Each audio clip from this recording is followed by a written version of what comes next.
What's up, Guardians? Peace and Grease here, and let's talk a little bit about Act 3, shall we? Don't really want to, but here we are. A couple of warnings before I start. There will be spoilers.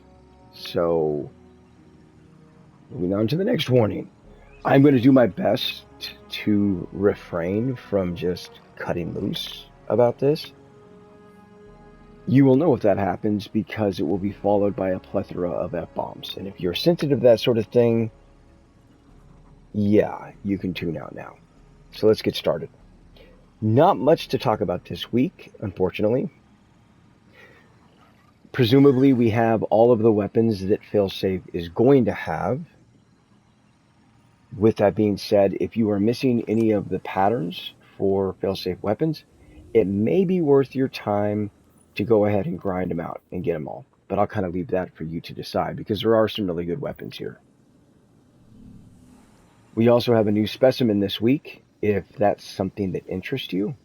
I do believe for getting all the specimens, you get the Semitone shipped exotic ship, if that's something that you want. Again, I'll leave it to you to decide. I don't get it. It's all going to disappear here the very next season, so it doesn't really seem to matter for the most part, but there you have it. What else?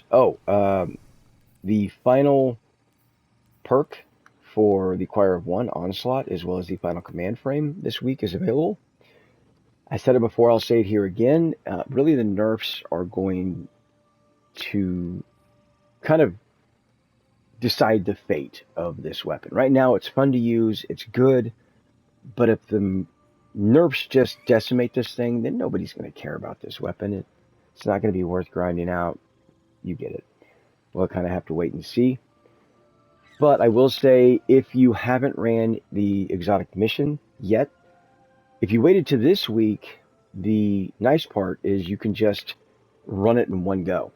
Just do it all at once, and you have one run, you get everything, and you're finished, which is far, far quicker than a lot of people, myself included, because we did it in multiple runs. So, again, kind of leave that there for you to decide. What else can we talk about? I think that's it. Well, we do have a 10th anniversary event, but that's independent of Act 3. I'm not going to include it here because if I did, I'd probably be cutting loose already. So, yeah, let's talk about this story this week. Yikes. I want to give Bungie the benefit of the doubt here. I want to say all of the stuff they're going through has negatively impacted this season. This season just comes off feeling rushed and lazy.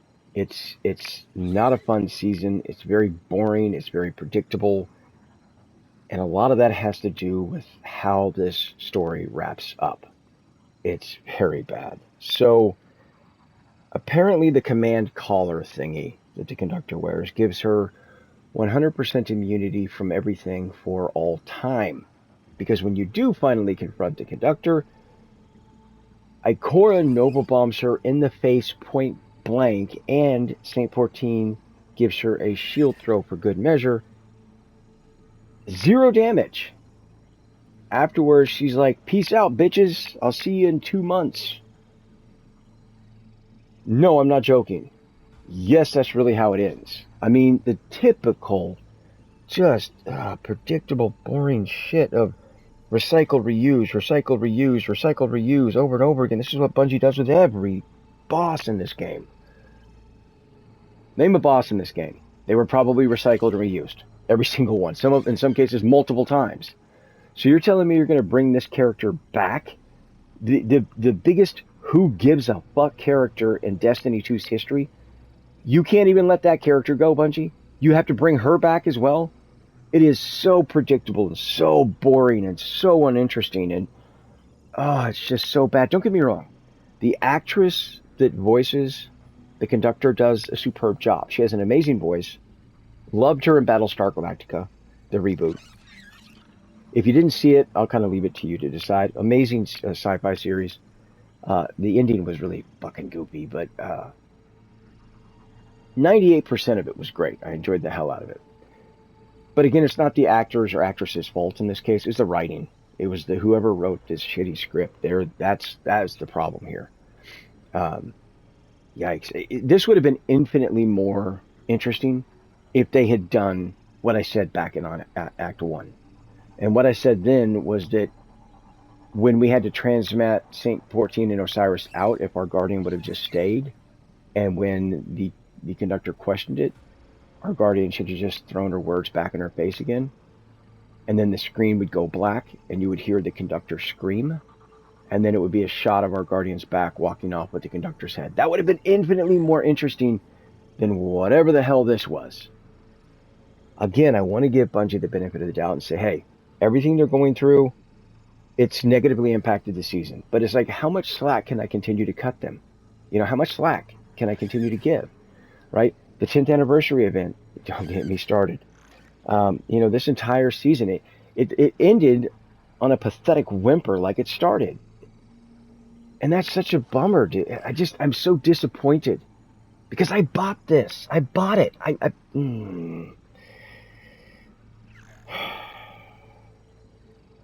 guess what I'm trying to say is, I fucking loved it. This was awesome. No, I mean, it was superb. It really, I'm just fucking with you. It was bad. It was so bad. I was just trying to see if you're paying attention. It was probably one of the worst seasons in recent memory. It was awful. Yikes. Let me try to think of one positive thing to say about it. Hold on. Just give me a minute.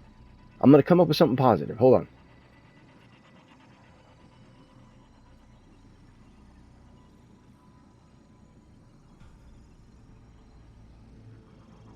Failsafe has some good weapons.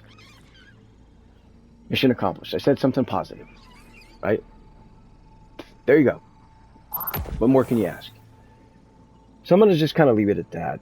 Act 3, in fact, this entire episode was, it's just a season, man. Call it what you want to call it. Call it Nutcracker, call it Taco Tap, call it episode. I don't give a damn. But if you look up season in the dictionary, the Echoes logo will be there. Like, it is the epitome of a season.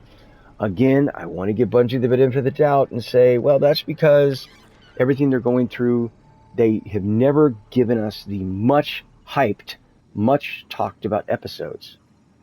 We never got that because they never got a chance to give that to us. Instead, we got a run-of-the-mill, boring, you know, unoriginal, uninteresting, lackluster season. But let me know what you think down in the comment section below. Did you love it? Did you hate it? And until next time, peace out.